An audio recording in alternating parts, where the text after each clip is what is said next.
আমরা যখন রাজনীতিটা করতে এসেছি, এটা সমস্ত প্রতিকূলতা, সমস্ত রিস্ক ফ্যাক্টর, বাংলাদেশের বিদ্যমান রাজনীতি সবকিছু জেনে করেছে। এবং এটা আমরা আজকে আজকে যারা এসেছে তারা এই 17 বছর বাইরে থেকেছে, দেশে আসার আজকে তারা টিকা টিপ্পনি কাটে। 17 বছর একবারও দেশে ফেরার কথা বলার সাহস পায়নি। দেশে ফেরার প্রেক্ষাপট ফেরার জন্য আইনের মুখোমুখি এটা বলার হিম্মত তারা রাখেনি। আজকে আওয়ামী লীগকে নিয়ে, ছাত্রলীগকে নিয়ে তারা কটু কাটব্য করে। আমরা বলছি আমরা ফিরবো, পরিস্থিতি যাই হোক বাংলাদেশে আমরা সমস্ত কিছু মোকাবেলা করবো। অতএব এটা নিশ্চিতভাবে আমরা প্রত্যাবর্তন করতে যাচ্ছি এবং সেই রাজনৈতিক প্রস্তুতি, সেই সাংগঠনিক প্রস্তুতি সেটা আমরা গ্রহণ করছি। দেয়ালে তো পিঠ সবারই ঠেকে গেছে, যা খারাপ হওয়ার তা তো হয়ে গেছে, এর চেয়ে খারাপ আর কি হবে। আওয়ামী লীগের নেতাকর্মীরা জানে যে হারানোর আর কিছুই নেই, অর্জন করার আছে। আওয়ামী লীগের নেতাকর্মীরা আত্মবিশ্বাসের সঙ্গে জানে যে বর্তমান যাদেরই হোক, ভবিষ্যৎ আমাদের, ভবিষ্যৎ আওয়ামী লীগের নেতৃত্বে বাংলাদেশে। অথবা আওয়ামী লীগের নেতাকর্মীরা আত্মবিশ্বাসী, আওয়ামী লীগের নেতাকর্মীরা সাহসী, আওয়ামী লীগের নেতাকর্মীদের নৈতিক শক্তিটাও বেশি, কারণ আওয়ামী লীগের নেতাকর্মীরা দেখেছে যে জনগণের কাছে আওয়ামী লীগ রাজনৈতিক দল হিসেবে এবং সরকার হিসেবে পারফর্ম করেছে এবং মানুষ তার পার্থক্যটা দেখছে। বিএনপি সরকার, অন্তর্বর্তী সরকার এবং আওয়ামী লীগ সরকারের পার্থক্যটা মানুষ দেখতে পাচ্ছে। এবং মানুষ তো আপনি কি দেখাচ্ছেন, কি করতে পারছেন, সেটাই তো মানুষ দেখবে। মানুষের কাছে শেষ পর্যন্ত ফলাফলটাই গুরুত্বপূর্ণ। তথ্য, উপাত্ত, পরিসংখ্যান, তার জীবনযাপনে কি আসে না আসে সেটা গুরুত্বপূর্ণ। সে কারণে আওয়ামী লীগের নেতাকর্মীদের সেই নৈতিক জায়গাটা অনেক শক্তিশালী হয়েছে। শেখ হাসিনা বাংলাদেশে ফিরে যাবেন ডিসেম্বরের মধ্যে, এই ঘোষণা দেওয়ার পর এখন দেশ বিদেশ থেকে এমন খবর আসছে যে আওয়ামী লীগের সাবেক এমপি, মন্ত্রীরা তো বটেই, আওয়ামী লীগ এবং আওয়ামী লীগের অঙ্গ সংগঠন সমূহের নেতা কর্মীরা দেশে বিদেশে জড়ো হয়ে অনলাইনে অফলাইনে মূলত এখন বাংলাদেশে ফিরবেন তাদের নেত্রী। এই বিষয়টিতে কতটা সংগঠিত হওয়া যায় সেই বিষয়েই প্রস্তুতি নিচ্ছেন। এক রকমের দলকে সংগঠিত করে আনা এবং দলের উপর নির্ভর করেই যে শেষ পর্যন্ত বাংলাদেশের রাজনীতিতে আবারও পুনঃপ্রতিষ্ঠিত হতে হবে, সর্বোচ্চ পর্যায় থেকে সেই সিদ্ধান্ত এবং সেই নির্দেশনা আসার পর থেকেই দল সংগঠনে দলের নেতাকর্মীদের বিশেষভাবে সক্রিয় দেখা যাচ্ছে। ডিসেম্বরের মধ্যে দলকে কি সত্যি এতটা সক্রিয় করে তোলা সম্ভব, যার ফলে শুধুমাত্র আওয়ামী লীগ সভানেত্রী শেখ হাসিনা দেশে ফিরে যাবেন তাই নয়, তিনি বলছেন তিনি নির্বাসনে থাকা অন্য নেতৃবৃন্দকে নিয়েও ফিরবেন এবং তার নিরাপত্তা নিশ্চিত করবার ক্ষেত্রেও আওয়ামী লীগের ভেতরে এক রকমের শঙ্কা আশঙ্কাও রয়েছে। এসব নিয়ে আলোচনায় আমার সঙ্গে যুক্ত হয়েছেন বাংলাদেশ ছাত্রলীগের সভাপতি সাদ্দাম হোসেন। সাদ্দাম হোসেন, আপনাকে স্বাগত জানাই। সাদ্দাম, আপনার কাছে আমার প্রশ্ন যে আপনাদের প্রস্তুতি কেমন চলছে, ছাত্রলীগের প্রস্তুতি কেমন চলছে? আপনারা কি সত্যি প্রস্তুত এমন একটা মানে পরিস্থিতি ঢাকা শহরে মানে শেখ হাসিনার আগমনে তৈরি করতে, যার ফলে আসলে শেখ হাসিনাকে, যেসব কথা আওয়ামী লীগ নেতারা বলছেন যে শেখ হাসিনাকে স্বাগত জানাতে লাখ লাখ মানুষ উপস্থিত হবেন, আপনারাই তাকে নিরাপত্তা দেবেন, এমন একটা পরিস্থিতি তৈরি করার মতো দলটাকে বা আপনার সংগঠনকে আপনি প্রস্তুত করতে পেরেছেন কিনা? শেখ হাসিনার প্রত্যাবর্তন বাংলাদেশে একটা ঐতিহাসিক হবে। এটা বাংলাদেশের পলিটিক্যাল ইকুয়েশন সম্পূর্ণভাবে বদলে দেবে এবং বাংলাদেশের একটা গণতান্ত্রিক রূপান্তরের জায়গা তৈরি করে দেবে। এটা শুধুমাত্র আমরা নিশ্চিত এটা না, আমি মনে করি যে এই বর্তমানে যারা সরকারে আছে তারাও নিশ্চিত। এবং যে কারণেই তারা আওয়ামী লীগ সভাপতি বঙ্গবন্ধু কন্যা দেশরত্ন শেখ হাসিনার প্রত্যাবর্তন এটিকে বাধাগ্রস্ত করার জন্য যা যা করা সম্ভব তাই করার চেষ্টা করছে। কিন্তু আমরা সংগঠন হিসেবে আমরা আমাদের কর্মকাণ্ড অব্যাহত রেখেছি। বাধা বিপত্তি, জেল জুলুম, মব, নির্যাতন, মৃত্যু সবকিছু উপেক্ষা করে আমাদের নেতাকর্মীরা সাংগঠনিক, রাজনৈতিক, মানসিক সকল ধরনের প্রস্তুতি সম্পন্ন করছে। এবং সবচেয়ে বড় কথা, সংগঠন তো তার সাংগঠনিক কর্মকাণ্ড পরিচালনা করছে, কিন্তু আমরা যেটা বিশ্বাস করি এবং আমাদের যেটা উপলব্ধি সেটা হচ্ছে যে শেখ হাসিনার প্রত্যাবর্তনের কেন্দ্র হচ্ছে বাংলাদেশের মানুষ। বাংলাদেশের মানুষের মধ্যে এটি নিয়ে অভূতপূর্ব সাড়া আছে, বাংলাদেশের মানুষের মধ্যে উন্মাদনা আছে, আশা জাগা নিয়ে একটা চাহনি নিয়ে একটা অপেক্ষা আছে এবং মানুষ শেখ হাসিনার প্রত্যাবর্তনের সঙ্গে নিজের সমস্যার সংকটের সমাধানের একটা যোগসূত্র তৈরি করে। যে কারণে আমরা দেখছি যে আমাদের গ্রাসরুট অ্যাক্টিভিস্ট যারা আছে তারা যখন আমাদের সঙ্গে পর্যালোচনা মিটিং গুলো করে, আলোচনা হয়, সেখানে কিন্তু সংশ্লিষ্ট এলাকার যারা আমাদের দল করে না, যারা রাজনীতির সঙ্গে সম্পৃক্ত না, শিক্ষকতা করে, চাকরি করে, ছোটখাটো ব্যবসা করে, কিংবা কেউ বেকার হয়ে আছে, কেউ ভাতার বাইরে চলে গেছে, মেয়েরা বিভিন্ন সামাজিক সাংস্কৃতিক সংগঠন, তারা কিন্তু আমাদের স্থানীয় নেতাকর্মীদের সঙ্গে সার্বক্ষণিক যোগাযোগ করে।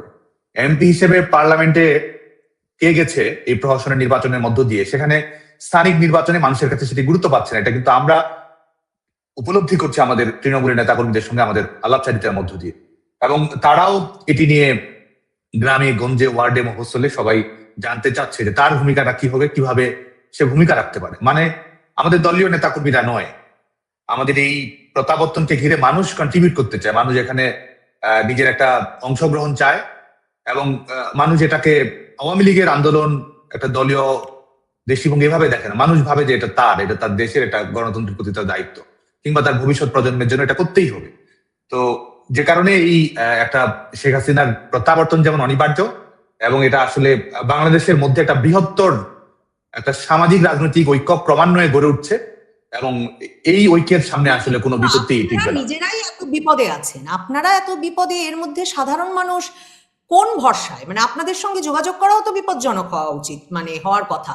কোন ভরসায় স্থানীয় পর্যায়ের মানুষ আসলে তাদের সমস্যা নিয়ে আওয়ামী লীগ, ছাত্রলীগ এই মানে আপনাদের সঙ্গে যোগাযোগ করছেন, এবং কি প্রত্যাশায় করছেন তারা যোগাযোগ? মানে এটা তো একটা খুবই খুবই ইন্টারেস্টিং মানে আপনি আসপেক্ট তুলে ধরলেন, যে সাধারণ মানুষ কেন, কি আশা নিয়ে আসছে আপনাদের কাছে?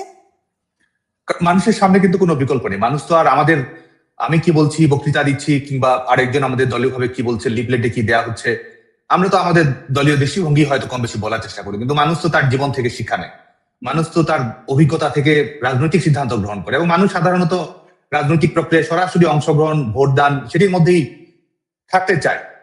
কিন্তু যখন দেখা যায় যে তার স্বাভাবিক যে জীবন সেটা যখন অনিরাপদ থাকছে, তার ভরণ পোষণ, তার অর্থনৈতিক নিরাপত্তা কাঠামোটা যখন ভেঙে পড়ছে, তার পরিবারের প্রতি তার দায়িত্ব আছে, ছেলে মেয়েদের ভবিষ্যৎ নিয়ে তার চিন্তা আছে, যখন দেখছে যে বিদ্যমান রাজনৈতিক বন্দোবস্তের কারণে সেটা কোনো না কোনো ভাবে ক্ষতিগ্রস্ত হচ্ছে, তার দোকানপাট, ব্যবসা বাণিজ্য সেখানে লাভ যত করছে, চাঁদাটা বেশি দিতে হচ্ছে, এমপি, বিএনপি নেতাকর্মী, জামায়াতের নেতাকর্মী তাদের কাছে যখন সেটা দিতে হচ্ছে, যখন ছেলেমেয়েরা লেখাপড়া করবে, যখন সেখানে সেই শিক্ষার ব্যয় নির্বাহ করার সুযোগটা থাকছে না, ছোট ছেলেমেয়েটা স্কুলে পড়ে সেখানে বই পাচ্ছে না, পরীক্ষা দিতে যাবে সেটা নিয়ে অনিশ্চয়তার মধ্যে থাকতে হচ্ছে, বিশ্ববিদ্যালয়ে পড়ে লেখাপড়া শেষ করেছে, 2 বছর অতিক্রান্ত হয়েছে, ছেলেমেয়েটা হয়তো আন্দোলনেও গিয়েছে চাকরির জন্য, কর্মসংস্থানের জন্য, অথচ 2 বছর পরে সেখানে চাকরির কোনো গ্যারান্টি নেই। যখন দিনভর আপনার বাসায় বিদ্যুৎ থাকবে না, খাবারের জন্য যখন গ্যাসের জন্য অপেক্ষায় থাকতে হবে।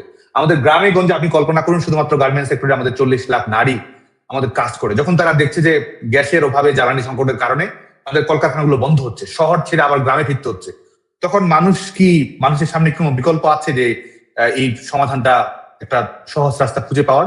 যে কারণে মানুষ যখন দেখছে তার সামনে কোনো বিকল্প নেই, মানুষ তার নিজের জীবন বাঁচাতে দেশের জন্য একটা তো ন্যূনতম পরিবেশটুকু চায়। মানুষ চায় না যে সরকার সবকিছু করে দেবে। মানুষ আসলে আত্মমর্যাদা সম্পন্ন, মানুষ নাগরিক হিসেবে তার প্রাপ্যটুকু পেয়ে সবকিছু নিজে থেকে বাস্তবায়িত করতে চায়, নিজের সক্ষমতার বিকাশ ঘটাতে চায়। যখন দেখছে যে রাষ্ট্রের কাছে সেই গ্যারান্টিটুকু থাকছে তো নাই, বরং যেটুকু অধিকার আছে সেটুকু নিয়ে এক ধরনের টানা হেঁচড়া চলছে, তখন স্বাভাবিকভাবে মানুষ সমাধান করতে চায়, এবং মানুষের সামনে রাজনৈতিক দল হিসেবে মানুষ তো রাজনৈতিক দল, সামাজিক সাংস্কৃতিক শক্তির কাছে ঐক্যমত গড়তে চায়। যখন দেখছে যে যারা এখন রাজনৈতিক দল হিসেবে বাংলাদেশে অপারেট করছে, তারা সবাই কোনো না কোনো ভাবে সরকার, তারা সবাই কোনো না কোনো ভাবে বিদ্যমান রাজনৈতিক বন্দোবস্তের তারা সুবিধাভোগী, তারা এটা রক্ষা করতে চায়। তো স্বাভাবিকভাবেই যারা বাংলাদেশে আজকে এই সভা সমাবেশ করছে, সরকারি প্রোগ্রামে যাচ্ছে, স্বঘোষিত প্রতিনিধি হয়ে বসে আছে, তারা আসলে সমস্যার সমাধান দিতে পারছে না, এবং মানুষ তার রায়টা দিতে চায়, মানুষ স্বাধীন সিদ্ধান্ত নিতে চায়। যে কারণে আমি মনে করি যে এই কারণগুলো আওয়ামী লীগের দলীয় তৎপরতা, কর্মতৎপরতার চেয়ে মানুষের জীবনে রাষ্ট্রের ব্যর্থতার যে প্রভাব পড়ছে, সে কারণে আসলে সংযোগটুকু বাড়ছে বলে আমি মনে করি। এবং মানে এর মাধ্যমে কি আপনার মনে হচ্ছে যে এতটা সংগঠিত হয়ে ওঠা সম্ভব হবে যে ডিসেম্বরের মধ্যে, বা মানে অনেকে তো বলছেন যে ডিসেম্বরের মধ্যে মানে তো ডিসেম্বর না, এর মধ্যে বাংলাদেশের রাজনীতিতে বাংলাদেশে আবারও পূর্ণোদ্যমে আওয়ামী লীগ এবং আওয়ামী লীগের অঙ্গ সংগঠনগুলো ফিরে যেতে পারবে? মানে আপনারা কি মানুষকে সেই পর্যায়ে সংগঠিত করতে পারবেন আসলে সেই সময়ের মধ্যে? কি আঁচ করতে পারছেন, সেই জায়গাটা কিভাবে সম্ভব হবে বলে আপনারা আলোচনা করছেন? আমি যেটি বললাম সেটা তো একটা সামাজিক যে দৃষ্টিভঙ্গি মানুষের, সেটা। আর এটা হচ্ছে যে দল হিসেবে আওয়ামী লীগ, বাংলাদেশ ছাত্রলীগ কিংবা আমাদের অন্যান্য সহযোগী সংগঠনগুলো, এবং এই সংগঠনগুলো আজকে হয়তো তারা ক্ষমতায় আছে, 2 বছর ধরে নির্বাচনের বাইরে রেখেছে, নিষেধাজ্ঞার বাইরে রেখেছে, দলের শক্তি তো আর ক্ষয় হয়নি, দলের শক্তি ক্রমাগত হয়ে বৃদ্ধি পেয়েছে। এবং এটা যারা মনে করছে যে কিছুই হচ্ছে না এবং কিছুই হবে না, তারা তো আসলে বোকাচরকে বসবাস করছে। পৃথিবীতে যাই ঘটুক, আওয়ামী লীগের শক্তিশালী প্রত্যাবর্তন হবে। এবং বাংলাদেশের রাজনীতিতে যাই ঘটুক, আওয়ামী লীগ বাংলাদেশের রাজনৈতিক শক্তি হিসেবে অব্যাহত থাকবে এবং বাংলাদেশে আওয়ামী লীগ ছাত্রলীগের সেই শক্তিটা আছে, সেই সাংগঠনিক দৃঢ়তা আছে, সেই নৈতিক ভিত্তি আছে এবং আমাদের বিপুল বিস্তৃত আমাদের যে সাংগঠনিক কাঠামো, আমরা বিশ্বাস করি আমাদের ওয়ার্ডে ইউনিয়নে আমাদের সংগঠন যেভাবে ব্যাপক বিস্তৃত, এই সংগঠনকে আপনি কিভাবে আপনি দম বন্ধ করে একটা পরিবেশ, একটা ফ্যাসিবাদী বন্দোবস্ত, একটা গোটা দেশটাকে কারাগার বানিয়ে আপনি কিছুদিন হয়তো আত্মতৃপ্ত থাকলেন যে কিছুই তো হচ্ছে না, কিন্তু এই সব কিছুই তো আসলে তাসের ঘরের মতো সময় মতো ভেঙে পড়বে এবং সবকিছু তো মেয়াদ আছে, যে কতটুকু দমন পীড়নের মাধ্যমে আপনি আপনার যে বাংলাদেশের একটা গণতান্ত্রিক রাজনৈতিক শক্তি সেটাকে আপনি কতদূর পরাভূত করে রাখতে পারবেন। এবং দেয়ালে তো পিঠ সবারই ঠেকে গেছে, যা খারাপ হওয়াটা তো হয়েই গেছে, এর চেয়ে খারাপ আর কি হবে। আওয়ামী লীগের নেতাকর্মীরা জানে যে হারানোর আর কিছুই নেই, অর্জন করার আছে। আওয়ামী লীগের নেতাকর্মীরা আত্মবিশ্বাসের সঙ্গে জানে যে বর্তমান যাদেরই হোক, ভবিষ্যৎ আমাদের, ভবিষ্যৎ আওয়ামী লীগের নেতৃত্বে বাংলাদেশে। অথবা আওয়ামী লীগের নেতাকর্মীরা আত্মবিশ্বাসী, আওয়ামী লীগের নেতাকর্মীরা সাহসী, আওয়ামী লীগের নেতাকর্মীদের নৈতিক শক্তিটাও বেশি, কারণ আওয়ামী লীগের নেতাকর্মীরা দেখেছে যে জনগণের কাছে আওয়ামী লীগ রাজনৈতিক দল হিসেবে এবং সরকার হিসেবে পারফর্ম করেছে এবং মানুষ তার পার্থক্যটা দেখছে। বিএনপি সরকার, অন্তর্বর্তী সরকার এবং আওয়ামী লীগ সরকারের পার্থক্যটা মানুষ দেখতে পাচ্ছে এবং মানুষ তো আপনি কি দেখাচ্ছেন, কি করতে পারছেন সেটাই তো মানুষ দেখবে। মানুষের কাছে শেষ পর্যন্ত ফলাফলটাই গুরুত্বপূর্ণ, তথ্য উপাত্ত পরিসংখ্যান, তার জীবনযাপনে কি আসছে না আসছে সেটা গুরুত্বপূর্ণ। সে কারণে আওয়ামী লীগের নেতাকর্মীদের সেই নৈতিক জায়গাটা অনেক শক্তিশালী হয়েছে। আর দেখুন যে আমাদের এখন আপনি যদি চিন্তা করেন যে মিছিল কতগুলো হচ্ছে, আর্মি নামিয়েছেন, নিষেধাজ্ঞা দিয়ে রেখেছেন, ঢাকা শহর তো বা অন্যান্য আমাদের জায়গাগুলোতে কতটুকু হচ্ছে, আসলে তো সেটা দিয়ে তো বাংলাদেশের 17 কোটি 18 কোটি মানুষ যদি থেকে থাকে, একটা রাজনৈতিক দল হিসেবে আওয়ামী লীগের যে গণভিত্তি আছে এবং যে সাংগঠনিক শক্তি রয়েছে আমাদের তৃণমূল পর্যন্ত, এই সংখ্যাটা যদি আপনি চিন্তা করেন, তারা তো প্রস্তুতি নিচ্ছে, তারা তো, এবং এই প্রস্তুতি তো আপনি ঠেকাতে পারবেন না। এটা কি নিষেধাজ্ঞা দিয়ে আপনি প্রস্তুতি ঠেকাতে পারবেন? কারাগারে আপনি 4 লাখ 5 লাখ পাঠিয়েছেন, আওয়ামী লীগের নেতা কর্মী তো কোটির বেশি, আপনি এই কাদেরকে, গোটা বাংলাদেশটাকেই তো আপনি, কারাগার তো আছেই, বাংলাদেশ আনুষ্ঠানিকভাবে কারাগার হয়তো ঘোষণা করতে হবে। এবং আরেকটা দেখুন যে কতগুলো ভুয়ো প্রোপাগান্ডার উপরে আওয়ামী লীগের বিরুদ্ধে রাজনৈতিক ভাবে মোকাবেলা করার চেষ্টা করা হচ্ছে। এই দেশ থেকে চলে গেছে, এই কোথায় আওয়ামী লীগের পলায়ন পর হয়েছে। আজকে দেখুন যে আজকে রাজনৈতিক বাস্তবতার কারণে স্থান পরিবর্তন করতে হয়েছে অনেকে, কিন্তু আমাদের নেতাকর্মীরা তো দেশে অপারেট করছে, দেশের অভ্যন্তরীণ তো আমাদের রাজনৈতিক মূল শক্তি, এবং যারা দেশের বাইরে আছে তারা ধাপে ধাপে আমাদের দেশে প্রত্যাবর্তন করছে, তারা প্রত্যাবর্তন বাধাগ্রস্ত করছে। তারপরেও আমাদের নেতাকর্মীরা কিন্তু স্বাভাবিকভাবে দেশে ফিরে গণতান্ত্রিক রাজনৈতিক প্রক্রিয়া অংশগ্রহণ করার চেষ্টা করছে। অতএব আমি মনে করি যে এটা, এই যে আজকে দেখুন যে আমাদের আজকে তারা হয়তো দেখছে যে সভা সমাবেশ আওয়ামী লীগের দেশে ফেরার একটা পরিস্থিতি তৈরি হয়েছে, সেটা আপনারা আজ করতে পারছেন, আপনাদের নেতাকর্মীরা ফিরতে শুরু করেছেন। এবং এর সঙ্গে একটু যুক্ত করে দিই সাদ্দাম, 15ই আগস্ট গেল, এরপর কিন্তু বিভিন্ন জন স্ট্যাটাস দিয়েছেন যে আওয়ামী লীগ ডিসেম্বরের মধ্যে কিভাবে ফিরবে। 15ই আগস্টে পর্যন্ত একটা বড় শোক মিছিল করতে পারলো না, বঙ্গবন্ধুর বাড়িতে 32 নম্বরে ফুল দিতে যাওয়ার ভিড় হলো না, মানে যারা গেছেন তাদের পরিণতি খুব খারাপ হয়েছে, মানে তাদের পেটানোর জন্য সেখানে লোক ছিল, পুলিশ তাদের ধরে নিয়ে গেছে। কিন্তু প্রশ্ন করছে যে সংখ্যায়, বিরাট সংখ্যায় কেন গিয়ে আওয়ামী লীগ সেখানে উপস্থিত হলো না এই 15ই আগস্টেই, বা মানে সংখ্যার প্রশ্নটা বারবার আসছে, কারণ সংখ্যায় না নামলে আপনাদের নেত্রী গিয়েই বা ঢাকায় নামবেন কি করে, আর আপনারাই বা নামবেন কি করে। আর বাংলাদেশে ফেরার তার মানে একরকম পরিস্থিতি হয়েছে, অনেকে ফিরছেন। একটা হচ্ছে যে ধাপে ধাপে আমাদের সংগঠন আন্দোলন তো অগ্রসর হচ্ছেই, আরেকটা হচ্ছে যে সংগঠনের শক্তির বহিঃপ্রকাশ, সেটার বহিঃপ্রকাশও কিন্তু একটা রাজনৈতিক কর্মকৌশলের বিষয়। সেটা আওয়ামী লীগ তার রাজনৈতিক সিদ্ধান্ত অনুসারে যখন প্রয়োজন মনে করবে গণমানুষের জন্য, গণতান্ত্রিক আন্দোলনের স্বার্থে, আওয়ামী লীগ সেটা করবে। কিন্তু কেউ আপনি দেখছেন না বলে কিছুই হচ্ছে না এটা মনে করারও কোনো কারণ নেই। আজকে যারা বিশেষ করে বিএনপি সরকার, তাদের উদ্দেশ্য করে আমি এটা বলবো, আজকে দেখুন যে এই জাতীয় শোক দিবসে গোটা বাংলাদেশের মানুষই তো প্রত্যেকটা ঘরকে 32 নম্বর বানিয়ে রেখেছে। এই বাংলাদেশ ছাত্রলীগের কর্মসূচি যদি দেখেন, আপনি যদি শুধু চিন্তা করেন যে কতজন নেমেছে, পত্রিকায় দেখা গেছে কতজন, অডিও ভিডিওতে, আপনি যদি মানুষের অংশগ্রহণটা দেখেন যে জাতীয় শোক দিবসের কর্মসূচিকে কেন্দ্র করে আমাদের আওয়ামী লীগের কথা বাদও দিয়ে বাংলাদেশ ছাত্রলীগের কর্মসূচি দেখেন, প্রত্যেকটা ওয়ার্ডে ইউনিয়নে আমাদের নেতাকর্মীরা কর্মসূচি পালন করেছে। হয় তারা প্রত্যেকটা ওয়ার্ডে ইউনিয়নে, তা এই এখানে তো আর এটা তো শুধু ঢাকায় 20 জন, ওখানে 30 জন, এখানে রেকর্ডেড আছে কিনা সেটা না, আমাদের গোটা বাংলাদেশ সমস্ত নেতাকর্মীরা প্রত্যেকটা শিক্ষা প্রতিষ্ঠানে কোনো না কোনো কর্মসূচি তারা পালন করেছে। হয় অসহায় মানুষের মধ্যে খাদ্যদ্রব্য বিতরণ করেছে, না হলে একটা বঙ্গবন্ধুর প্রতিকৃতি বানিয়ে সেখানে শ্রদ্ধাঞ্জলি নিবেদন করছে, না হলে ঝুটিকা মিছিল করছে, না হলে মশাল মিছিল করেছে, না হলে মন্দিরে কিংবা মসজিদে মিলাদ মাহফিল কিংবা প্রার্থনা সভার আয়োজন করেছে। তো এই যে গোটা দেশব্যাপী আপনার এই সাংগঠনিক বিস্তৃতি ঘটাচ্ছে আজকে সংগঠনের শক্তির বহিঃপ্রকাশ হিসেবে, হ্যাঁ এটা আপনি বলতেই পারেন যে ঢাকার একটা বৃহত্তর কর্মসূচি, হ্যাঁ সেটা যদি মেনেও নেই যে সেটাও ধাপে ধাপে ঘটবে, কিন্তু দেশব্যাপী কিন্তু আওয়ামী লীগের কর্মসূচি কিন্তু অব্যাহত আছে এবং এটা ক্রমাগতভাবে বিস্তৃতিটা এটা ঘটছে, এবং এটা ঘটছে বলেই এটা কিন্তু তারাই নিষেধাজ্ঞা, তারাই দমন পীড়ন, তারাই গ্রেপ্তার অভিযান এগুলো অব্যাহত হয়ে বাড়াচ্ছে। এবং আওয়ামী লীগের নেতা কর্মীরা যারা কারাগারে আছে তাদের জামিন পাওয়ার তো কোনো সুযোগ নেই।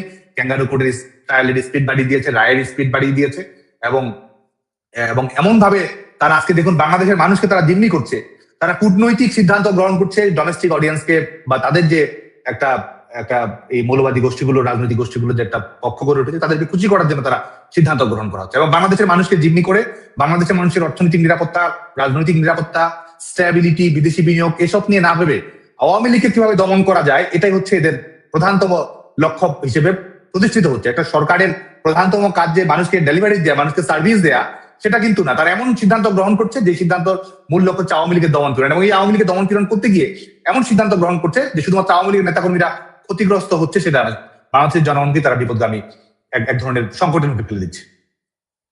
শেখ হাসিনার নিরাপত্তার বিষয়টা নিয়ে আপনারা কি ভাবছেন? মানে শেখ হাসিনা বাংলাদেশে ফিরলে তিনি নিরাপদ থাকবেন কিনা সেটা নিয়ে মানে আন্তর্জাতিক বিভিন্ন পক্ষেরও উদ্বেগের কথা আমরা শুনছি। নিশ্চয়ই আওয়ামী লীগ এবং আওয়ামী লীগের অঙ্গ সংগঠনগুলো সেটা নিয়ে চিন্তা করছে। শেখ হাসিনার নিরাপত্তার বিষয়টা আপনারা কিভাবে মানে সেটা কি আপনাদের পক্ষে দেওয়া সম্ভব হবে? সেটা তো অবশ্যই আমাদের সংগঠনের জায়গা থেকে তো সর্বোচ্চ চেষ্টা প্রস্তুতি থাকবে, কিন্তু আমরা বিশ্বাস করি আসলে জনগণের উপরে। এবং আজকে দেখুন যিনি 21শে আগস্টে গ্রেনেড হামলার মূল কারিগর, পরিকল্পক, আজকে প্রধানমন্ত্রীর পদে দখল করে বসে আছে, সেদিনও হত্যা চেষ্টা হয়েছিল, সেদিনও রাষ্ট্রীয় সমস্ত মেশিনারিজ কিন্তু সেদিনও ব্যবহার করা হয়েছিল। স্বরাষ্ট্র মন্ত্রণালয়, ডিজিএফআই, এনএসআই, বিভিন্ন সংগঠন, সন্ত্রাসী সংগঠন, আন্তর্জাতিক জঙ্গি সংগঠন, তাদের গ্রেনেড নিয়ে আসা, সেখান থেকে তাদেরকে বাংলাদেশের বাইরে ফেরত পাঠানো, রাষ্ট্রীয় মেশিনারিজ কিন্তু সেদিনও তারা ব্যবহার করেছে। এবং আওয়ামী লীগের নেতাকর্মীরা নিজের জীবন দিয়ে হলেও বঙ্গবন্ধু কন্যা দেশরত্ন শেখ হাসিনার মানব ঢাল তৈরি করে কিন্তু সেই জীবন রক্ষা করেছে, এবং সাধারণ মানুষও সেই অভূতপূর্ব সাড়া দিয়েছে। শুধুমাত্র সেই 2024 সালের 21শে আগস্ট গ্রেনেড হামলা কেন, অনেকবার আওয়ামী লীগ সভাপতি বঙ্গবন্ধু কন্যা দেশরত্ন শেখ হাসিনার জীবনের উপরে আঘাত এসেছে। এবং এটা আজকে দেখুন যে শেখ হাসিনার রাজনীতি যদি আপনি দেখেন, যে একজন রাজনীতিক হিসেবে আপনি যদি পক্ষে বিপক্ষে মূল্যায়ন, আলোচনা, সমালোচনা, প্রশংসা যেটাই করেন না কেন, পৃথিবীর আপনি যদি অন্যান্য রাজনীতিক, প্রধানমন্ত্রী, দলীয় প্রধান দিকে দেখেন, যে তা শেখ হাসিনার জীবনের উপরে যে রিস্ক ফ্যাক্টর কিংবা তার বিশেষ করে মৌলবাদী গোষ্ঠীগুলোর ধারাবাহিক আক্রমণ এবং বিরোধী যারা অন্যান্য রাজনৈতিক দল যারা অপারেট করে গণতন্ত্রের মুখোশে, তারাও যেভাবে যতভাবে আক্রমণ পরিচালনা করেছে, তো শেখ হাসিনার সেই নিরাপত্তার উপরে আঘাত তারা বারবার করার চেষ্টা করেছে। এবং বাংলাদেশের মানুষের দোয়া, ভরসা, ভালোবাসা এবং আওয়ামী লীগের নেতাকর্মীদের ইস্পাত দৃঢ় মনোবলের মাধ্যমে কিন্তু সমস্ত প্রতিকূল পরিস্থিতি মোকাবেলা করা গেছে। এবং আমরা বিশ্বাস করি আমাদের দলীয় নেতাকর্মীদের উপর সেই ভরসা রয়েছে, মানুষের যে একটা জাগরণ তৈরি হচ্ছে সেটার উপর আমাদের ভরসা আছে।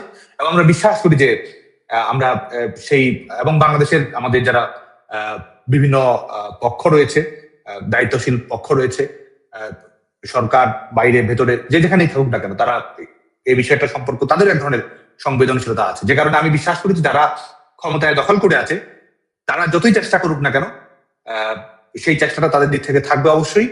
এবং কিন্তু আমরা বিশ্বাস করি যে আমাদের দলীয় কৌশল, মানুষের ভরসা এবং সঠিক কর্মকৌশলের মাধ্যমে আমরা সবকিছু মোকাবেলা করতে পারবো। শেষ প্রশ্ন আপনার সংগঠন নিয়ে করি। আপনারা কি শিক্ষা প্রতিষ্ঠানগুলোতে আরো সংগঠিত হতে পেরেছেন? শিক্ষা প্রতিষ্ঠানগুলোতে ছাত্রলীগ তো একরকমের মানে ছাত্রলীগকে বেরিয়ে আসতে হয়েছিল 2024-এর জুলাইয়ে, সেখানে আপনারা কি আবার ফিরতে পেরেছেন, সংগঠিত হতে পেরেছেন? সেই জায়গাটা কিভাবে দেখছেন? কারণ সেটা তো খুব গুরুত্বপূর্ণ আওয়ামী লীগ, ছাত্রলীগের বাংলাদেশের রাজনীতিতে আবার প্রতিষ্ঠিত হওয়ার ক্ষেত্রে। আর ওই যে তরুণেরা মুখ ফিরিয়ে নিয়েছে আওয়ামী লীগের কাছ থেকে, এটা তো বলা হচ্ছিল 2024-এর আগস্টের পর থেকে, তরুণ সমাজকে আবার আপনারা সাথে পাচ্ছেন কিনা? একটা হচ্ছে যে বাংলাদেশ ছাত্রলীগের বিশেষ করে ক্যাম্পাসগুলোতে যে ঘটনা ঘটেছে, ছাত্রলীগ রেসপন্সিবল পলিটিক্যাল বিহেভ করার চেষ্টা করেছে, বিশেষ করে জুলাই 14, 15, 16 তারিখগুলো যখন বিশ্ববিদ্যালয়গুলোতে, এবং আজকে তো আমাদের রাজনৈতিক কনফেশন না, তারা পলিটিক্যালি কনফেশন দিচ্ছে, কি ধরনের পরিস্থিতি তারা তৈরি করতে চেয়েছে। এবং বিশ্ববিদ্যালয়গুলো যখন বন্ধ ঘোষণা করা হয়েছে শিক্ষার্থীদের নিরাপত্তার কথা ভেবে, আমাদের কাছে সবসময় শিক্ষার্থীদের নিরাপত্তা, তাদের শিক্ষা জীবন, এটা আমাদের পলিটিক্যাল ক্যারিয়ারের চেয়ে বেশি গুরুত্বপূর্ণ। এবং যে কারণে আমরা কিন্তু সেই ঢাকা বিশ্ববিদ্যালয় সহ বাংলাদেশের পাবলিক বিশ্ববিদ্যালয়গুলোতে যতই তারা চেষ্টা করুক আক্রমণ পরিচালনা করার পরিস্থিতি তারা তৈরি করেছে, হামলা চালিয়েছে, দমনপীড়ন চালিয়েছে, জঙ্গি গোষ্ঠীকে ব্যবহার করেছে, তারপরেও কিন্তু বাংলাদেশ ছাত্রলীগ যতটুকু সম্ভব বিদ্যমান বাংলাদেশের রাজনৈতিক বাস্তবতায় আমরা সেটিকেই প্রাধান্য দেওয়ার চেষ্টা করেছি। কিন্তু বাংলাদেশ ছাত্রলীগের সাংগঠনিক শক্তি সংহত আছে। আজকে দেখুন যে শুধুমাত্র আমরা যদি বিশ্ববিদ্যালয়গুলোতে দেখি, আমাদের একটা বিশ্ববিদ্যালয় থেকে বহিষ্কৃত ছাত্রলীগের কর্মী যদি আপনি দেখেন যে 400 থেকে 500 থেকে 700 1000 জন আছে এক একটা বিশ্ববিদ্যালয় থেকে। আমাদের শিক্ষা কার্যক্রমের বাইরে আছে প্রত্যেকটা বিশ্ববিদ্যালয় থেকে ন্যূনতম 1000 জন।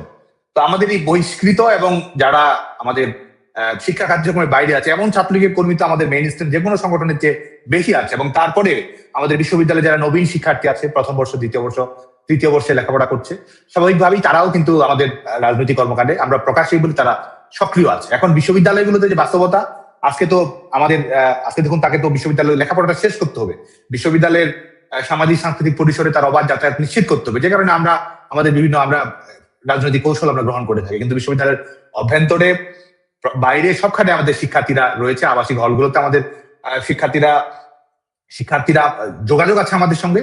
এবং আমরা বিশ্বাস করি যে আমাদের গণতান্ত্রিক আন্দোলনের ধাপে ধাপে কিংবা যখন একটা পরিণতি লাভ করবে, আমরা অবশ্যই আমাদের সাংগঠনিক শক্তির বহিঃপ্রকাশ সময় মতোই হই বলে মনে করি। কিন্তু সাদ্দাম, এই প্রশ্নটা তো এখন না করে পারছি না যে সংসদ সরকারটা যেমন এক রকমের, সংসদটা বিশেষভাবে একটা ভাগাভাগি করে নেওয়া হয়েছে, মানে বিএনপি, জামাত, জাতীয় পার্টি তারা করেছে, এবং সেটার কথা আপনিও উল্লেখ করছিলেন। বিশ্ববিদ্যালয়গুলোতেও তো সেটাই অবস্থা, শিক্ষা প্রতিষ্ঠানগুলোতেও মানে যে ছাত্র শিবিরের যে আধিপত্য, মানে তারা যে মানে আত্মপ্রকাশ করলো ছাত্রলীগকে বিশ্ববিদ্যালয় ছাড়া করবার পর, আওয়ামী লীগ সরকারকে ক্ষমতাচ্যুত করবার পর, মানে ছাত্র শিবিরের যে এত দাপট ছিল সেটা তো আসলে এর আগে বোঝা যায় নাই। এখন ছাত্রলীগকে ফিরতে দেওয়া, মানে আওয়ামী লীগকেই বা কেন ফিরতে দেবে এই বিএনপি, জামাত, জাতীয় নাগরিক পার্টি মিলে? কারণ তাহলে তাদের যে একাধিপত্য সেটার অবসান ঘটবে। এত বড় প্রতিদ্বন্দ্বীকে কেন ফিরতে দেবে? আপনি বলছেন শিক্ষা প্রতিষ্ঠানেও আপনাদের এত সমর্থক, এখন ছাত্র শিবির কেন ফিরতে দেবে? ছাত্র শিবিরটা এখনো ছাত্র দলকেই ঢুকতে দেয় নাই, এখনো তাদের মানে নিয়মিত মারামারি হচ্ছে বরং এখন, কারণ ছাত্র দল মরিয়া হয়ে উঠেছে। ধরেন ওই সালাউদ্দিন আম্মার, সে রাজশাহী বিশ্ববিদ্যালয়ে ছাত্রলীগ ঢুকতে দেবে কেন? দেখুন, এটা কারো ফিরতে দেয়া না দেওয়ার উপরে বাংলাদেশ ছাত্রলীগের ক্যাম্পাস ভিত্তিক কর্মকাণ্ড করে নির্ভর করে না। ওরা যা বলুক, সরকারে থাকুক, সময় মতো বাংলাদেশ ছাত্রলীগের কর্মীরা বিশ্ববিদ্যালয়ের স্বাভাবিক কর্মকাণ্ড পরিচালনা করবে। রাজনৈতিক ছাত্র সংগঠন হিসেবে যা করা প্রয়োজন, ক্যাম্পাস কেন্দ্রিক আমাদের যে গণতান্ত্রিক অধিকার, সেটা আমরা আদায় করবোই করবো। এখানে কে বাধা দিল, কে কি চাইলো না চাইলো, এটা তাদের রাজনৈতিক দৃষ্টিভঙ্গি কি, কতটুকু সমঝোতা হবে না হবে, কি হলো না হলো, এগুলোর উপর নির্ভর করছে না। বাংলাদেশ ছাত্রলীগ স্বাভাবিক কর্মকাণ্ড পরিচালনা করবে, তারা মেনে নিবে কি না মেনে নিবে সেটা আমাদের দেখার বিষয় নেই। বাংলাদেশ ছাত্রলীগ স্বাভাবিক কর্মকাণ্ড চালাবে, সেটার সঙ্গে অন্যরা কিভাবে মানিয়ে নিবে সেটা বরং চিন্তা করা ভালো। এবং আমরা বিশ্বাস করি যে আপনি ঠিকই বলেছেন যে আজকে তো তারা যেহেতু এক ধরনের দখলের বন্দোবস্ত তারা রেখেছে, যারা ক্ষমতার মসনদে আছে, এটা সংসদে, বিশ্ববিদ্যালয়ে, সচিবালয়ে, আদালতে, সবখানেই তারা এই পরিবেশটা তৈরি করবে। এই গুটি কয়েক মানুষ শুধুমাত্র নিজেদের ক্ষমতাটা জিম্মি রাখার জন্য তারা নিজেরা এই গাড়ি চালাচ্ছে, নতুন বাড়ি করছে, ব্যবসা বাণিজ্য করছে, দেশের বাইরে টাকা পাচার করছে, এই হম্বি তম্বি করছে, স্টক শোতে যাচ্ছে। এই যে তাদের একটা বন্দোবস্ত, এটার সঙ্গে বাংলাদেশের জনগণের সম্পৃক্ততা আছে কিনা, শিক্ষা প্রতিষ্ঠানগুলোতে শিক্ষার্থীদের কতটুকু প্রত্যাশা পূরণ হচ্ছে, বা শিক্ষার্থীরা এই বন্দোবস্তকে মেনে নিয়েছে, বা শিক্ষার্থীরা কি চায়, আজকে তো তারা এই প্রশ্নগুলোর জবাব তো বাংলাদেশ ছাত্রলীগ আদায় করবে, শিক্ষার্থীরা আদায় করবে। তো যে কারণে আমি মনে করি যে পরিবেশটা এখানে যে ক্ষমতার বন্দোবস্তটা তৈরি করেছে, এটা একটা কৃত্রিম বন্দোবস্ত, এটা একটা স্বল্প মেয়াদী বন্দোবস্ত, এটা টিকবে না। এখানে বাংলাদেশ ছাত্রলীগের সঙ্গে অন্যান্য রাজনৈতিক সংগঠন, জাতীয়তাবাদী ছাত্রদল সহ অপরাপর সকল আমাদের প্রগতিশীল সংগঠনের সঙ্গে একটা গণতান্ত্রিক বোঝাপড়ার মধ্য দিয়ে কর্মকাণ্ড পরিচালনা করতে হবে। এবং এটা যদি মনে করে যে এটা তারা করবে না, এটা তারা জবরদস্তি করে রাখবে, তাহলে এটা ফলাফলটা ভালো হবে না। আরেকটা হচ্ছে যে ছাত্রলীগকে নিষিদ্ধ করে রেখেছে, এরা ভাবছে ছাত্রলীগকে এই এত বছর নিষিদ্ধ, তো ছাত্রলীগকে নিষিদ্ধ করেছে। ভবিষ্যতে আজকে যখন আমাদের সংগঠনের উপরে এই নিষেধাজ্ঞা দেওয়া হবে, আমাদের নেতাকর্মীদের উপরে ক্লাস পরীক্ষা দেওয়া হবে না, ভবিষ্যতে যে ছাত্রদল নিষিদ্ধ হবে না এর গ্যারান্টি কে দিচ্ছে? আমাদের সংগঠনের উপর যে নির্যাতন নিষ্পেষণ করা হচ্ছে, এটার প্রতিফল তো আগামী দিনে রাজনীতি থাকতে পারে। ক্ষমতায় তো আর সারা জীবন থাকবে না, ক্ষমতায় উঠেছে, এখন নামার জন্য প্রস্তুতিটা নিতে হবে, এবং নামার পরে পরিণতিটা কি হবে সেটার স্ক্রিপ্টটা তো তারাই লিখছে, আমরা লিখছি না।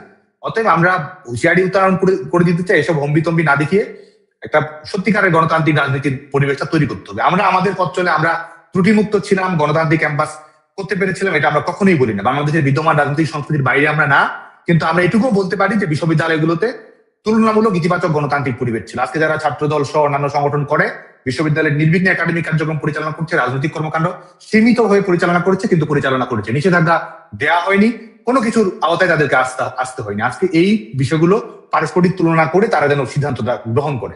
অতএব আমি ছাত্রদল সংগঠন সহ রাজনৈতিক দল সবাইকে আমি এই বিষয়টা বিবেচনা করার জন্য অনুরোধ জানাবো। সাদ্দাম, আপনিও কি ফিরবেন? ডিসেম্বরেই ফিরছেন নেত্রীর সঙ্গে আপনাদের, নাকি আপনি আগেই ফিরবেন? কি ভাবছেন? মানে আপনাদের ব্যক্তিগতভাবে ফেরার প্রস্তুতি শুরু হয়েছে কিনা?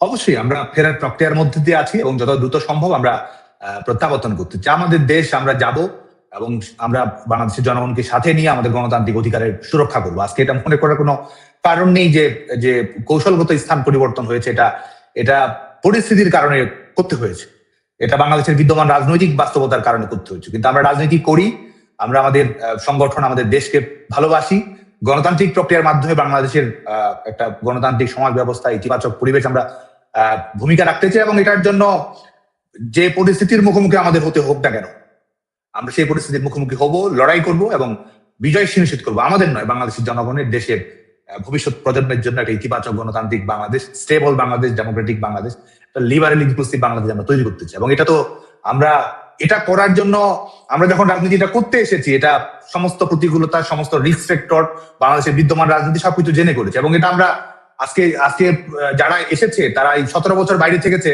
দেশে আসার আজকে তারা টিকা টিপ্পনি কাটে, 17 বছর একবারও দেশে ফেরার কথা বলার সাহস পায়নি। দেশে ফেরার জন্য আইনের মুখোমুখি হবে এটা বলার হিম্মত তারা রাখেনি। আজকে আওয়ামী লীগকে নিয়ে, ছাত্রলীগকে নিয়ে তারা কটু কাটব্য করে। আমরা বলছি আমরা ফিরবো, পরিস্থিতি যাই হোক বাংলাদেশে আমরা সমস্ত কিছু মোকাবেলা করবো। অতএব এটা নিশ্চিতভাবে আমরা প্রত্যাবর্তন করতে যাচ্ছি এবং সেই রাজনৈতিক প্রস্তুতি, সেই সাংগঠনিক প্রস্তুতি সেটা আমরা গ্রহণ করছি। অসংখ্য ধন্যবাদ সাদ্দাম হোসেন, ধন্যবাদ দর্শক যারা সঙ্গে ছিলেন। এই ইস্যুতে বাংলাদেশ কোনো লিভারেজ পাবে না। কার কোন ইস্যুতে? এই যে শেখ হাসিনা ইস্যুতে, যে Bangladesh wants that will never happen. আপনার মতো করে এটি হবে না, ইট ইজ ভেরি ক্লিয়ার। শুধু রাহুল গান্ধী নয়, শুধু কংগ্রেস আর বিজেপি নয়, I have seen this across the political parties, regional parties, they hold the same view. এবং আপনি কি কখনো দেখেছেন, আপনি কিংবা আপনি স্মরণে আনতে পারেন যে কখনো রয়ের চিফ প্রকাশ্যে বাংলাদেশ সফর করেছেন? আমি মনে করতে পারি না। আমন্ত্রণ জানাচ্ছি প্রিয় দর্শক, মানচিত্রের নিয়মিত আয়োজন কথোপকথনে আজকে আমাদের সঙ্গে এই মুহূর্তে আলোচনা যুক্ত রয়েছেন সাবেক রাষ্ট্রদূত এবং সাবেক সচিব পররাষ্ট্র মন্ত্রণালয় ডক্টর খলিলুর রহমান। ডক্টর খলিল, আপনাকে স্বাগত জানাচ্ছি আমাদের অনুষ্ঠানে। এবং যে বিষয়ে প্রথমে প্রশ্ন করতে চাই সেটি হচ্ছে যে ভারত সফরের ক্ষেত্রে আমাদের প্রধানমন্ত্রীর ক্ষেত্রে এক ধরনের জটিলতা সৃষ্টি হয়েছে, আমরা সবাই জানি। সে বিষয়ে আসবো যে সেই জটিলতা কেটেছে কিনা। তার আগে আপনার কাছে আমার প্রশ্ন যে ভারত কেন মুখিয়ে আছে আমাদের প্রধানমন্ত্রীর সফরের জন্য সে দেশে? কেন ভারত এতটা ইচ্ছুক, এতটা উদ্গ্রীব হয়ে আছে? সরাসরি আপনার কাছে প্রশ্নটা করলাম। আমি অসরাসরি আপনাকে উত্তর দিচ্ছি, কারণ একটি বড় ঘটনা গতকালকে ঘটেছে। আমাদের উত্তরাঞ্চলের জনাব ফখরুল ইসলাম আলমগীর সাহেব রাষ্ট্রপতি নির্বাচিত হয়েছেন। আমি ওনাকে এই সুযোগে আন্তরিক অভিনন্দন জানাই এবং একই সাথে মাননীয় প্রধানমন্ত্রী তারেক রহমান সাহেবকে অভিনন্দন জানাই ওনাকে মনোনয়ন দেওয়ার জন্য এবং ওনাকে নির্বাচিত করার জন্য। কারণ দেশবাসীর অনেক উদ্বেগ ছিল, অনেক উৎকণ্ঠা ছিল যে এখানে আবার ইউনূসের মতো আবার আরেকজন রাষ্ট্রপতি হিসেবে চলে আসে কিনা, যেটি হয়নি। এখন আপনার প্রশ্নের উত্তরে যেটা আমি বলবো সেটি হচ্ছে যে আপনি জানেন যে ভারতের সাথে আমাদের সম্পর্ক অত্যন্ত ত্বরান্বিত এসে ঠেকেছে, যেটি ইউনূস সাহেব এবং তার মপতান্ত্রিক সরকার শুরু করে গিয়েছিল। ডেফিনেটলি সেটা থেকে একটু হলে উত্তরণ ঘটেছে, কিন্তু এখনো সম্পর্কটা অতটা উষ্ণ নয়। অনেক বিষয় আছে যেগুলো আমাদের একসাথে বসে আলাপ আলোচনা করা দরকার এবং সিদ্ধান্তে আসা দরকার। যেটি আমি বলবো যে ভারতের বাণিজ্য কিন্তু বাংলাদেশে কিন্তু বেড়েছে এত কিছুর পরে। অর্থাৎ বাণিজ্যর দিক থেকে, ভারতের অর্থনৈতিক স্বার্থের দিক থেকে কিন্তু ভারতের কোনো ক্ষতি হয়নি, সেটা ইউনিসি হোক অথবা বিএনপি সরকারি হোক। ভারত, আমি মনে করি, ওখানে আমি 15 বছর ছিলাম দিল্লিতে, 4 বছর অ্যাম্বাসিতে, পরে WHO দক্ষিণ পূর্ব আঞ্চলিক এশিয়াতে 11 বছর ছিলাম। ভারতের যেটা মূল কনসার্ন সারা জীবন ছিল, এখনো আছে, ভবিষ্যতে থাকবে, সেটি হলো তাদের সিকিউরিটি কনসার্ন। এবং আমার মনে হয় যে ভারত যেটি ভাবছে, মনে করছে যে Bangladesh can B A security problem for them, or maybe they think that যে এটা অলরেডি হয়ে গেছে। এবং আপনি কি কখনো দেখেছেন, আপনি কিংবা আপনি স্মরণে আনতে পারেন যে কখনো রয়ের চিফ প্রকাশ্যে বাংলাদেশ সফর করেছেন? আমি মনে করতে পারি না যে নিকট, 25-30 বছর আগে সম্ভবত একবার এক্স্যাক্টলি নিকট অতীতে আসেননি। তো উনি ওনার আরো 2জন কলিগ কিংবা 3জন কলিগ আমি জানি না সহ এসেছিলেন। That indicates there is huge security issues in Bangladesh, and that may not be really very good for India. এবং এরপরে দেশে গত 2-3 সপ্তাহ যাবৎ কি হচ্ছে আপনারা জানেন, সাভারে, আশুলিয়ায়, বিভিন্ন জায়গায়।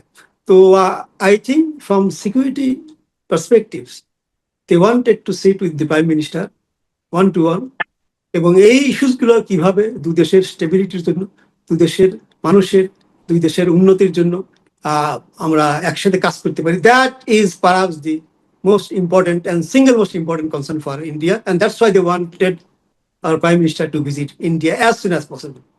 শুধু কি সিকিউরিটি ইস্যু, সীমান্ত এলাকার তাদের যে নিরাপত্তা, সেই বিষয়টি কাজ করছে, নাকি চীনের যে একটি প্রভাব বিস্তারের চেষ্টা বা আগের চেয়ে সেই প্রভাব বেড়ে যাওয়ার চেষ্টা, এটিকে প্রতিরোধের একটা এজেন্ডা তাদের রয়েছে?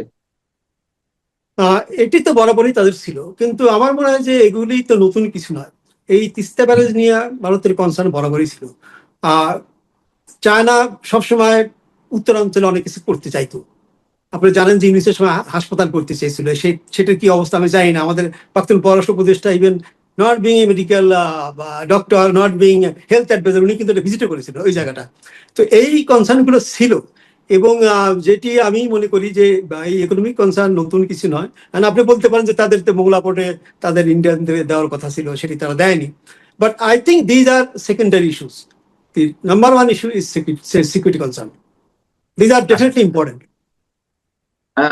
মানে শুধুমাত্র এই কারণেই তারা এতটা মুখিয়ে আছে। এবং দীনেশ ত্রিবেদী, বাংলাদেশের ভারতের হাই কমিশনার, তিনি বললেন যে তারেক রহমান ভারত সফরে গেলে, বাংলাদেশের প্রধানমন্ত্রী ভারত সফরে গেলে তাকে অস্বাভাবিক সংবর্ধনা দেওয়া হবে। এই যে অস্বাভাবিক সংবর্ধনা, মানে একটা গ্র্যান্ড রিসেপশন দেওয়া হবে, মানে যত ধরনের চেষ্টা আছে ভারত করে যাচ্ছে। আচ্ছা, ধরে নিলাম যে ভারতের এই ইচ্ছা পূরণ হলো না, বা আমরা কূটনৈতিক জায়গা থেকে পরিপক্কতার পরিচয় দিই বা না দিই, আমাদের প্রধানমন্ত্রী গেলেন না, পরবর্তীতে ভারতের অ্যাকশন বা রিয়াকশন বা ভারতের পরবর্তী পদক্ষেপ কি হতে পারে? সিকিউরিটি কনসার্ন বা চীন ইস্যু, এইসব জায়গায় তারা কি করতে পারে? ভারত অত্যন্ত মেসিউর একটা দেশ, তাদের পররাষ্ট্রনীতি অত্যন্ত মেসিউর। যে উনি যেতে পারছেন না আসলে, বা অনেক কারণেই তো অনেক প্রধানমন্ত্রী নাও যেতে পারে, তার ডোমেস্টিক কম্পালশন থাকতে পারে, তার অন্য প্রি এনগেজমেন্ট থাকতে পারে, এটা হতেই পারে। আমি মনে করি যে গতকালকে আমি একটি বিবৃতি দেখলাম আমাদের পররাষ্ট্র উপদেষ্টার, যে সমঝোতার মাধ্যমে, দুই পক্ষের সমঝোতার মাধ্যমে উনি যাবেন। উনি কিন্তু এর মাধ্যমে বলে দিয়েছেন যে উনি যাবেন না, এটি না, উনি যাবেন, তবে হয়তোবা এখনই না, এবং দুই দেশের সমঝোতার মাধ্যমে। ভারত হয়তোবা এখন গেলে হয়তো খুশি হতো, তারা মনে করে যে time is right, time is really now to discuss certain issues which are very important for both the countries and for the stability of the region. এই জন্য হয়তো তারা এখন চাচ্ছে যে আমাদের মাননীয় প্রধানমন্ত্রী যাতে ইমিডিয়েট যাতে ভিজিট করুক, এবং এই ব্যাপারগুলো যাতে আলাপ আলোচনা করা যায়। আপনি যে গ্র্যান্ড রিসেপশনের কথা বললেন, এটি আমার কাছে একটু ফানি লাগছে আর কি। গ্র্যান্ড রিসেপশন বড় কথা নাই, ভিজিটে প্রোডাক্টিভ আউটকাম কি হলো সেটি বড় কথা। আপনি অনেক বড় গ্র্যান্ড রিসেপশন দিলেন, তারপর কাজের কাজ কিছু হলো না, তো এরকম রিসেপশন দিয়ে আপনি কি করবেন? একজন প্রধানমন্ত্রীর তো সবচেয়ে বড় চাওয়া থাকে যে উনি দেশের জন্য, দেশের মানুষের জন্য ভালো কি নিয়ে আসতেন একটা ভিজিট থেকে, সেটা গ্র্যান্ড হোক, সেটা মিডিয়াম হোক, সেটা যেটাই হোক আর কি। তো আমি এটা এই গ্র্যান্ড রিসেপশনের লোভ দেখিয়ে কাউকে আসলে আমি মনে করি না যে কোনো এরকম ভিভিআইপি ভিজিট হওয়া উচিত। আমি মনে করি যে দেশের স্বার্থে, দুই দেশের স্বার্থে এই ভিজিটটা হওয়া উচিত। তাই Bharat is a very very misused country. তারা হয়তো বা they may not be very happy, but they will never close the door for dialogue. They look forward to another opportunity as soon as possible when our Prime Minister can make the visit to India. এখন domestic compulsion is a very important aspect. এটি আমি মনে করি আমাদের মাননীয় প্রধানমন্ত্রী যখন নতুন মহামান্য রাষ্ট্রপতি দায়িত্ব নেবেন, এবং আশা করি এই ব্যাপারটি ওনাদের নিবিড় ভাবে পর্যালোচনা করে এই ডিসিশনটা ওনারা শীঘ্রই নেবেন যে কবে কত দ্রুত উনি ভারতে যাবেন। যদি না যায়, আমি এখনো মনে করি যে উনি যাবেন, এবং as soon as possible, this is my personal expectation. But যদি কোনো কারণে না যাওয়া হয়, India will never open the door for dialogue, and Bangladesh cannot afford যে আমি ইন্ডিয়াতে যাবো না। আপনি যাবেন না, আপনি তাহলে ডিজেল কেন যাবেন, আপনি ইলেকট্রিসিটি কেন চাচ্ছেন না? তো আমি মনে করি এই চাওয়াটা অন্যায় কিছু না। আমাদের দরকার তাদের আছে, তারা আমাদের প্রতিবেশী। ভারত এই গত 50 বছর যাবত বিভিন্ন দুর্যোগে আমাদের পাশে দাঁড়িয়েছে, বিভিন্ন সময়। সবচেয়ে কম খরচে, সবচেয়ে কম সময়ে আমরা ভারত থেকে জিনিসপত্র আমরা এনেছি এবং এখন আনছি, এবং সেটি হওয়া উচিত। অতএব আমি মনে করি যে উনি যাবেন না এই কারণে সম্পর্কের অতটা ক্ষতি হবে বলে আমি মনে করি না। But suddenly there will be strain যে আমাদের এক্সপেকটেশন অনুযায়ী উনি কোনো কিছু হচ্ছে না কিংবা উনি করছেন না। বাট আমি মনে করি যে উনি যাবেন। সংকটটা কোথায়, জটিলতাটা কোথায়? মানে আপনি বলছেন মন্ত্রী থেকে ইন্ডিকেট করছেন যে সব বিষয়ে ইঙ্গিত দিচ্ছেন, এটি আসলে বাস্তবতা। তাহলে প্রধানমন্ত্রীর ক্ষেত্রে যাওয়ার ক্ষেত্রে সমস্যাটি কোথায়? এবং তারা তিনটি শর্ত দিয়ে দিয়েছে, এটা সবাই জানে, এটি পুরনো আলোচনা। শেখ হাসিনাকে ফিরিয়ে দেওয়া সহ প্রত্যর্পণ চুক্তির আওতায় আরো অন্যান্য বিষয় দুটি রয়েছে। তাহলে এই ধরনের শর্ত দিয়ে রাখা হচ্ছে কেন? শর্ত হয়তো বা এটাও একটা ডোমেস্টিক কম্পালশন যে, এবং আমি বলবো যে ইগো আছে। আপনি সরকারের ভিতরেই কিন্তু একটা দ্বিচারিতা আছে। আগে বলা হলো যে উনি প্রত্যর্পণ ছাড়া উনি আসতে পারবেন না, কিন্তু যখন সার্জিও গড় আসলেন কিংবা দীনেশ টিভিতে যখন দেখা করলেন, যখন রয়ের প্রধান ভিজিট করে গেলেন, তখন কিন্তু বলে না উনি তো একই ব্যাপার, উনি যদি আসে কোনো অসুবিধা নেই। আপনি প্রধানমন্ত্রীর উপদেষ্টা এবং আমাদের যিনি কি বল চিফ প্রসিকিউটরের কথা শুনেছি না, যে এখানে কিন্তু মানে মত পার্থক্য আছে। ওনারা আগে যেটা বলেছেন সব থেকে সরে এসেছেন। আমি যেটি বলতে চাই, দেখেন আমি সাবেক প্রধানমন্ত্রীর সাথে একসময় প্রোটোকলের দায়িত্ব ছিল, প্রোটোকল করেছি দিল্লিতে 1994-এ, ওই প্রথম মেয়র ইলেকশনের পরে। আমি দেখেছি ওনার যে অ্যাকসেপ্টেবিলিটি অ্যাক্রস দি পলিটিক্যাল লাইন, অ্যাক্রস দি পলিটিক্যাল লাইন। আপনার যেটা আমি একটা কন্টেন্ট দেখলাম যে আপনার কি বাংলাদেশের মতোই ইন্ডিয়াও খেলছে, কিংবা ওই একই লাইনে ইন্ডিয়াও খেলছে যে কোর্টে যাবে।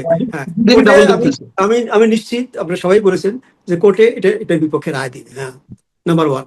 নাম্বার 2, যে কোর্টে যাওয়ার দরকার নেই। আপনি তো ওই যে প্রত্যর্পণ চুক্তি যেটা আছে ওটার ভিতরে অনেক প্রভিশন আছে, ওই প্রভিশনের আওতায় ইন্ডিয়া বলতে পারে যে এটা দেওয়া সম্ভব নয়। তবে ওই হাদির হত্যাকারীদের আমি মনে করি যে ফেরত না দেওয়ার কোনো কারণ নাই, they should be send back. But আর সবচেয়ে বড় কথা কি, যে আপনি একজন মানে সাজাপ্রাপ্ত আসামি হোক কিংবা আসামি হোক, তিনি নিজে ফেরত আসতে চাচ্ছেন, অসুবিধা কি? She enters the country, you arrest her and put her in jail, তারপর বাকি প্রসিডিউর করেন আপনি। একই ব্যাপার। তো আমাদের সরকারকে এটা বুঝতে হবে যে কোনটি সম্ভব কোনটি সম্ভব নয়।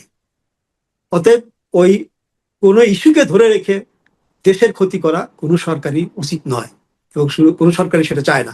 যে একটা ইস্যুতে আমরা যদি আমাদের মতো করে যদি আমরা এটার কোনো সমাধান না পাই, তাহলে আমরা অন্য কোনো ইস্যুতে কাজ করবো না। We cannot afford dealing with a country like India on only our terms, but ডায়ালগের মাধ্যমে অনেক কিছু করা সম্ভব। আমি মনে করি এই ডায়ালগটাই হওয়া দরকার, সেটা পররাষ্ট্রমন্ত্রী লেভেলে হোক, প্রধানমন্ত্রী লেভেলে হোক, যে লেভেলেই হোক। এই যে পানি চুক্তি নিয়ে কথা বলছি না, পানি মন্ত্রীদের কোনো মিটিং হচ্ছে দেখছেন আপনি? আমি এই বিষয়ে পরে আসছি, আমি একটু প্রশ্ন করে নিই যে আপনি বলছেন যে একটা ইস্যুকে সামনে রেখে দেশের ক্ষতি করা ঠিক নয়, কোনো সরকারের উচিত নয়। তার মানে শেখ হাসিনা ইস্যুতে শর্ত জুড়ে দিয়ে দেশের ক্ষতি হচ্ছে, আপনি এমনটা মনে করছেন? অবশ্যই মনে করবো, মনে না করার কোনো কারণ। আপনি জানেন যে প্রতিদিন দেখছি আজকে 400 কালকে 900 ফ্যাক্টরি বন্ধ হয়েছে গ্যাস আর ইলেকট্রিসিটির কারণে। এখন যে আমরা ডিজেল চাচ্ছি, তারা যদি, আমি জাস্ট কথা, আই হোপ যে they will not do it, যদি তারা বলে, ওরা কিন্তু অলরেডি একটা কিন্তু ডিপ্লোম্যাটিক কথা কিন্তু তারা বলেছে যে আমাদের আভ্যন্তরীণ চাহিদা আমরা পর্যালোচনা করে তারপর দেবো। আগের মতো কিন্তু তারা ইমিডিয়েট কিন্তু দেয়নি কিন্তু। হ্যাঁ, so this are the indications যে they can delay. I hope they will not say no, but they can delay, and delay will cause huge problem for us. Electricity to is another issue. এখন Adani plant থেকে যদি electricity আমি just কথার কথা বলছি, যদি যদি কোনো কারণে যদি তারা বলে যে আমাদের টেকনিক্যাল প্রবলেম, প্রোডাকশন নাই, যেটা আমাদের আমাদের ক্ষেত্রে হয়েছে, হতে পারে, কিংবা ইচ্ছাকৃত ভাবে করলে, এই any delay will cause huge problem to us. আমি বলছি না যে বন্ধ করে দিবে, যদি ডিলে করে ইন্টেনশনালি কোনোভাবে, that will be huge trouble for us. তারপরে আমাদের যে এসেনশিয়াল যেগুলো আছে কমোডিটিস, সেগুলো তো আপনি সাধারণ মানুষের কথা চিন্তা করেন। আমি আপনি তো আল্লাহর রহমতে আমরা অনেক ভালো আছি, আল্লাহর কাছে হাজার শুকরিয়া। সাধারণ মানুষের কথা চিন্তা করেন, এই যে পেঁয়াজ, মরিচ, কত কি। তো এগুলোর তো একটা public perception is very important for any political government. এবং আমার মনে হয় যে আম, একটা শ্রেণী, যেটা আপনি আমাকে বলছেন, আমি বলবো যে একটা গোষ্ঠী অত্যন্ত সুপরিকল্পিতভাবে সরকারকে ডিরেল করার চেষ্টা করছে, সরকারকে উপদেশ দিচ্ছে যে এটা করো, এবং এটার একটাই উদ্দেশ্য যে এটা করলে আমাদের প্রতিবেশীর সাথে সম্পর্ক খারাপ হবে, খারাপ হলে সরকার বিপদে পড়বে, and they will try to come up with another kind of meticulous design. Maybe একটু this time স্পষ্ট করে বলবেন? they to মানে আপনার তো have their আপনার তো man as president, but you never know what can happen in future. একটু কি ক্লিয়ার করে বলা যাবে যে সেই গোষ্ঠী কারা, মানে আপনি কাদেরকে ইঙ্গিত করছেন? এটা ভেরি ক্লিয়ার, আপনি জানেন, সবাই জানে, these are the people who have been aligned with Yunus. মানে আদার দেন বিএনপি, আমি বলবো যে অনেক লেফট পার্টিরও ছিল, এবং যারা আমি এখানে আমাকে বলতে হবে, এবং যে সোকল যে civil society organisation leaders, they are, আপনি মনে করেন যে তারা চুপচাপ বসে আছে, they are active now, they are going to talk show, they are writing articles, they are giving interviews, and of course I should say, আপনি যদি বলছেন যে তিনি কথা বলবেন, যে গঙ্গা পানি বন্টন চুক্তির উপরে সেমিনারে যে একজন আইন উপদেষ্টাকে তারা সেই সেমিনারে বক্তব্য দেওয়ার জন্য রেখেছে, মন্ত্রী প্রতিমন্ত্রীর পাশে। এটা আনথিঙ্কেবল। দেশে আর এক্সপার্ট নাই। এই দেশের সবচেয়ে বড় পানি বিশেষজ্ঞ হলো প্রফেসর ডক্টর আইনুন নিশাত। আপনি তাকে আর ডেকে দিতে পারেন। হি ওয়াজ ইনভলভড ইন 1996 নেগোসিয়েশন। উনি জানেন যে আমাদের যে কোথায় দুর্বলতা ছিল, আমরা কোথায় আমাদের আরো পাওয়ার ছিল, চাওয়ার ছিল। You consult him, not this person who is a national liar. সে কি করেছে এই দেশের? আমি তো মনে করি যে ইউনিসেফ বেশি ক্ষতি করেছে এই লোক। আপনি কি আসিফ নজরুলের কথা বলছেন? এক্স্যাক্টলি। জি বলুন। হ্যাঁ, কোন প্রসঙ্গে বলছেন তার? আমি বলছি যে কয়েকদিন আগে এই গঙ্গা চুক্তি নবায়ন নিয়ে একটা সেমিনার হয়েছে, সেখানে মন্ত্রী প্রতিমন্ত্রী ছিলেন, আরো এক্সপার্ট ছিলেন। সেখানে ওনাকে আমি বক্তৃতা দিতে দেখলাম, এবং ওনার বক্তৃতার প্রারম্ভে যে এই চুক্তিতে অনেক প্রবলেম আছে, স্টার্টেড উইথ দিস। তার মানে কি, যে আমাদের এই প্রবলেমগুলো উঠাবেন, এই চুক্তি আর হবে না। কে সাফার করবে? এই উত্তর অঞ্চলের মানুষ, আমাদের ইরিগেশন, আমাদের এনভায়রনমেন্ট, আমাদের economy. This are the designs, যে তারা কোনো কিছু করতে দিবে না। আমার কথা হলো যে সরকার কেন এদের কাছে যায়? They are conspirators, time and again we have seen the proof they are conspirator. এই যে $234 বিলিয়ন পাচারের কথা কে বলেছিল বলেন আপনি? কে বলেছিল? He was one of the proponents of 111, যারা এবং যিনি বেগম জিয়া এবং শেখ হাসিনাকে ম্যানেজ করতে চেয়েছি। সেটা তো অবশ্যই, সেটা আমরা প্রত্যাশা করি যে দেশের জন্য, দেশের মানুষের জন্য একজন প্রধানমন্ত্রী কাজ করে যাবেন বা সরকার প্রধান যিনি থাকবেন। আপনি এই পররাষ্ট্র উপদেষ্টা হুমায়ুন কবিরের প্রসঙ্গ টানলেন, তার রেফারেন্স দিলেন। তিনি বলেছেন যে জাতিসংঘের নিউ ইয়র্ক সাধারণ পরিষদের অধিবেশনে যোগ দেওয়ার আগে কিংবা পরে যে কোনো সময় প্রধানমন্ত্রী সফর হতে পারে, তারা কিন্তু একেবারে ডিনাই করছে না। এই যে এই মুহূর্তে এসে পররাষ্ট্র উপদেষ্টার যে মন্তব্য, এটি গণমাধ্যমকে দেওয়া সাক্ষাৎকারে, আপনি কি মনে করছেন যে সরকার আগের যে একটা কঠোর অবস্থানে ছিল, সেটি অদৃশ্য বা দৃশ্যমান কোনো শক্তির চাপে হোক বা যে কারণেই হোক, সেখান থেকে সরকার সরে আসছে, নমনীয় হচ্ছে? আমি নমনীয় বলবো না, চাপে বলবো না, আমি বলবো যে this is a very pragmatic statement in the interest of the country and in the interest of the people. আমি তো আগেই বলেছিলাম যে ভিজিট 2-4 দিন দেরি হতে পারে, 2-4 সপ্তাহ দেরি হতে পারে, দ্যাটস গুড। যে জাতিসংঘ সফরের আগে পরে হোক, ভিজিটটা হবে একটা একটা এই ধরনের একটা বড় ভিজিট হলে এমনিতেই কয়েক সপ্তাহ কিংবা মাঝে মাঝে কয়েক মাস সময় লাগে। আর আমাদের তো অনেক ইম্পর্টেন্ট ইস্যুস আছে, এবার অনেক ইম্পর্টেন্ট ইস্যুস, পানি চুক্তি আছে, আপনি এই যে সাবেক প্রধানমন্ত্রীর প্রত্যার্পণের বিষয় তো হাইলি কমপ্লিকেটেড লিগাল ইস্যুস, আরো অনেক কিছু আছে। আমাদের ব্যবসাতে বাণিজ্য আছে, ট্রান্সশিপমেন্ট, আমাদের যে ফেসিলিটি বন্ধ হয়ে গেছে, ল্যান্ড ট্রান্সপোর্ট, ল্যান্ড বর্ডার যেটা ছিল আমাদের, কি বলা যায়, যে বাণিজ্য, ওদের যে ইন্ডিয়ান বর্ডার, সেগুলো বন্ধ হয়ে গেছে। তো এইগুলো দেয়ার আর মেনি মেনি ইস্যুস। একটি জিনিস আমাদের বুঝতে হবে, ফ্রাঙ্কেনস্টাইন তৈরি করে যারা করে তারাই কিন্তু প্রথম মরে। ফ্রাঙ্কেনস্টাইন অন্যকে পরে আক্রমণ করবে, আগে আক্রমণ করে আপনাকে, যদি আপনি তাদেরকে বানান। হুম, হুম। We should be very careful about ourselves in terms of security issues, in terms of regional security, more than India. অতএব আমি মনে করি যে আমাদের সাথেই এই ভিজিটটি বেশি ডিলে হওয়া উচিত নয়। September is fine. আমি মনে করি যে পররাষ্ট্র উপদেষ্টা এই ইস্যুতে বাংলাদেশ কোনো লিভারেজ পাবে না। কার কোন ইস্যুতে? এই যে শেখ হাসিনা ইস্যুতে, হুম। যে Bangladesh wants, that will never happen. I'm sorry, I'm saying this bluntly. It will never happen. You have to sit with them, how we can come to a meet position or mutually agreed position ওনার ব্যাপারে। আপনার মতো করে এটা হবে না। It is very clear. শুধু রাহুল গান্ধী নয়, শুধু কংগ্রেস আর বিজেপি নয়। I have seen this across the political parties, regional parties. They hold the same view. অতএব এটি হবে না, এটা হবে না। এই ব্যাপারে আপনাদের বসতে হবে, না বসলে হবে না। যে বসার পর আপনি বলেন যে আপনার কি প্রবলেম, তাদের কি problem. And diplomacy is all about reaching the mid point. আপনাকে সাথ দিতে হবে, সবাইকে সাথ দিতে হবে। আপনাকে কিছু পেতে হবে, কিছু হারাইতে হবে, তাদেরকে কিছু পেতে হবে, কিছু হারাইতে হবে। এবং এটা একসাথে না বসলে কখনোই হবে না। আমরা তো বসছি না, অ্যাট নো লেভেল। এই বসাটা ইম্পর্টেন্ট। অনেক ধন্যবাদ ডক্টর খলিলুর রহমান, আমাকে সময় দেওয়ার জন্য। দর্শক, আপনারা যারা শুনছেন, নিশ্চয়ই আপনারা ভালো থাকবেন।